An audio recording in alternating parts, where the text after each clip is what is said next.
And we are on our way to the gym in this early, beautiful, sunny morning. Yes, I know it's raining once again, but it is what it is. You can't have sun all the time, so every now and again it just has to rain, and I get it. That's how the environment actually works. But I'm chugging my pre-workout, and I only just realized I left my headphones at home. I don't really care. I'm not turning around. I'm already partly there, and it's not worth the wasting, 5 minutes, because we're on a tight schedule today since today is a work day. I normally didn't work Fridays for a while, but for whatever reason they started scheduling me on Fridays again. So we are now dealing with this random schedule changes that they're not going to be consistent about. But that is what it is. So we're almost at the gym. We'll get there soon. It's leg day, and we'll get to go pump in music or not. So I was just sitting down, drinking my coffee, and thinking about goth music. What an intro, am I right? But I was thinking about the genre as kind of a loose whole, and bands that people consider goth that really aren't goth at all. And that's not a bad thing, it's just that they're a different genre. Similarly to how people claim certain bands are emo, but they're definitely not an emo band, even though a lot of emo music does sound very similar to each other, or similar to a lot of pop punk bands.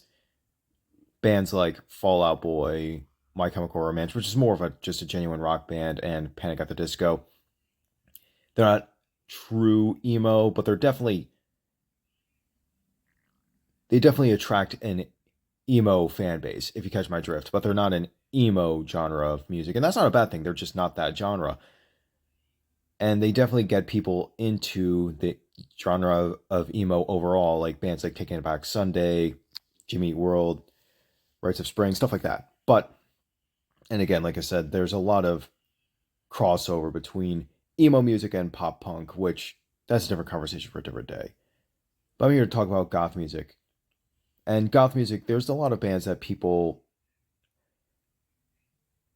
say goth because they're kind of dark aurora around them. Bands like Behemoth, Evanescence, Lacuna Coil, even Slipknot, Cradle of Filth. And I'm not saying these are bad bands at all. Obviously not. I think they are very good bands. Slipknot is like one of the bands that even their music that isn't quote unquote the best, they still make great music. Evanescence was a band that got me into harder music when I was a lot younger. That album Fallen is still a 10 out of 10. Iowa from Slipknot is a 10 out of 10. And Behemoth is a black and death metal band. And while, like I said, their message is not the best, their music is some of the best music you'll ever listen to. And they have live shows that are to die for, as far as I'm concerned. But they aren't goth bands. Goth music is not really heavy. There's bands that are goth that have heavy moments in them. Like there's bands that are the exception to the rule, like Typo Negative, Unto Others, Hymn. Even though, if you ask me, Hymn's debatable. I see them more as love metal, but they are definitely attracted to the goth fan base, or the goth fan base is very much attracted to Hymn because they are very romantic. They're very loving. They do have a very calming sound to them, but they are still pretty metal overall.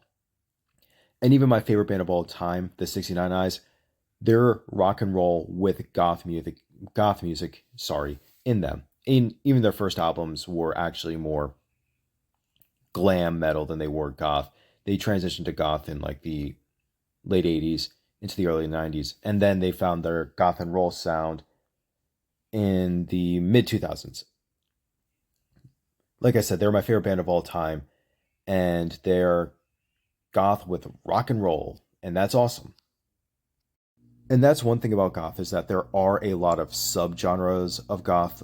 There's darkwave, deathcore, and even post-punk, but post-punk is kind of the proto version of goth music. Bands like Joy Division, Bauhaus, Susie and the Banshees, but Bauhaus and Susie and the Banshees are kind of where they officially became goth and not so much post-punk.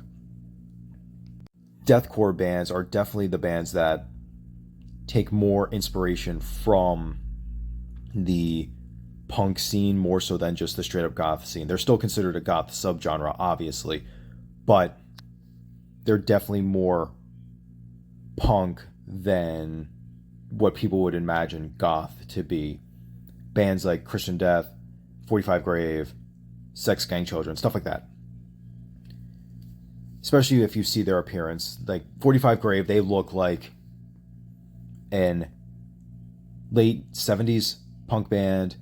Christian Death was definitely more angry sounding goth than they were romantic and slowly paced. I mean, their music is obviously more slowly paced, but their music had that more punk edge to it, especially if you read their lyrics. Don't even get me started on Romeo's Distress. If you listen to that, I take no accountability for that opening line. But if you know the context of why he wrote those lyrics, he was essentially, or not essentially, he was mocking the religious right from his area at the time. They're a very good band too. A lot of people stopped listening to Christian Death after Ross Williams passed away, unfortunately, and Valor took over, because at that point everyone believed they went more metal, which is true. I haven't listened to their stuff post Ross or their stuff with their newest singer. My one friend saw their newest singer live, actually, and he said they're pretty cool. So I'll have to give them a try one time if they're ever playing near me. But I'm not gonna like die to see them or anything like that, because Ross Williams was special. And yeah, that's goth music. And I am back home, not just from the gym, but from work, because I didn't get a chance to make a in-between video between work and the gym. So I'm back home with my banana.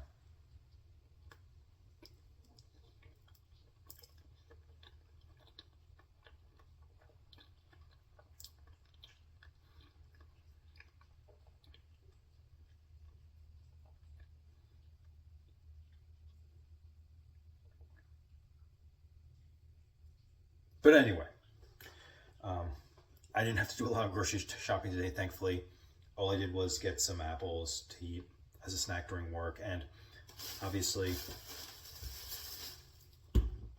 got my daily anchovies. I even got Jerky some more food. She's really enjoying it. She's inhaling it right now. I even got this Frank's Red Hot original seasoning blend. It has no calories, but it has a little bit of sodium. It's okay though. I'm not gonna be using it, like, I'm not gonna be like drenching my food with it or anything like that. So yeah, work today was not bad. Kind of just a standard day of work. I applied to some agencies in my break time, did a little bit of reading, listened to some Legendary Drops too. He had a new video up, so I was excited about that. Listened to that. And I got this in the mail today because, like I said, I'm catching up on all my musicals, and it's the West Side Story Blu-ray. I'm excited to finally get to watch that, because I hear some people say it's better than the original. I don't know. I haven't seen the new one yet, so we will see. I did enjoy the original one a lot, though. But outside of that, yeah, today was a pretty average day. Nothing too spectacular, nothing too depressing.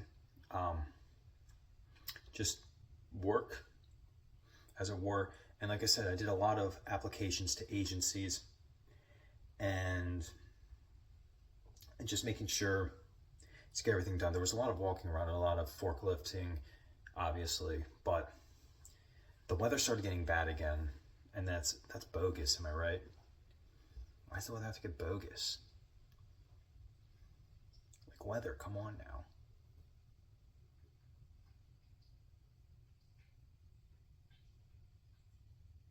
But anyway, like I say, you need the rain in order to appreciate the sun. So hopefully when the sun comes back again, it's going to be looking really nice. Speaking of really nice, I want to make myself supper now. Gonna make that ground chicken. Use this seasoning, see how it tastes. Hopefully it tastes really good. And then I'm gonna do my flexibility drills and call it a night. I drank the last drink I'm willing to drink, because I don't want to have to wake up in the middle of the night again to need to pee, because that would suck. And I left my gallon of water outside, which is okay because it prevents temptation. Anyway, I'm calling it a night. I'll catch you guys later.